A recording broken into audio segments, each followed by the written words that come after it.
Nilai tukar rupiah anjlok menembus Rp17.200 per dolar Amerika Serikat. Momen Lebaran juga tidak sepenuhnya mampu menggerakkan ekonomi. Bahkan perputaran uang Lebaran kali ini diperkirakan turun mencapai 20 triliun dibandingkan Lebaran tahun lalu. Belum lagi kebijakan tarif dagang Amerika di bawah Donald Trump yang akan membuat tantangan ekonomi Indonesia makin tidak mudah.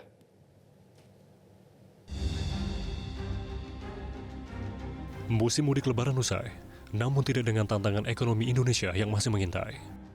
Pasalnya perputaran uang selama mudik yang diharapkan bisa mendongkrak ekonomi daerah, jumlahnya diprediksi menurun. Wakil Ketua Umum Kamar Dagang dan Industri Indonesia, Bidang Pengembangan Otonomi Daerah Sarman Simonjorang memproyeksikan, uang yang beredar di momen Hari Raya Idul Fitri tahun 2025 hanya sebesar Rp137,97 triliun. Jumlah ini lebih rendah 20 triliun rupiah dibandingkan perputaran uang di momen yang sama pada tahun 2024, yakni sebesar 157,3 triliun rupiah. Sebabnya adalah jumlah pemudik yang berkurang. Survei yang dilakukan oleh Badan Kebijakan Transportasi Kementerian Perhubungan menunjukkan jumlah pemudik Lebaran tahun 2025 diperkirakan hanya mencapai 146,48 juta orang, atau turun hingga 24% dibandingkan tahun 2024. Masyarakat cenderung untuk menahan melakukan belanja perjalanan, belanja terkait rekreasi pada momentum Ramadan Idul Fitri kali ini. Berikutnya lagi adalah ekspektasi terhadap lapangan pekerjaan.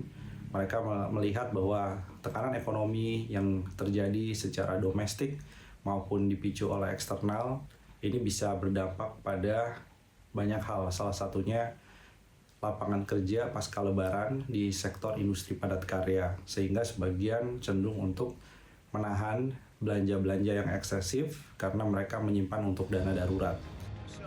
Belum lagi kebijakan tarif resiprokal dagang Trump yang berpotensi mengganggu stabilitas ekonomi Indonesia.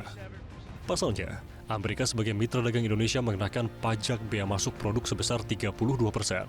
Negosiasi pun akan ditempuh Indonesia bersama blok ASEAN agar Amerika bisa menghitung ulang besaran tarif timbal balik.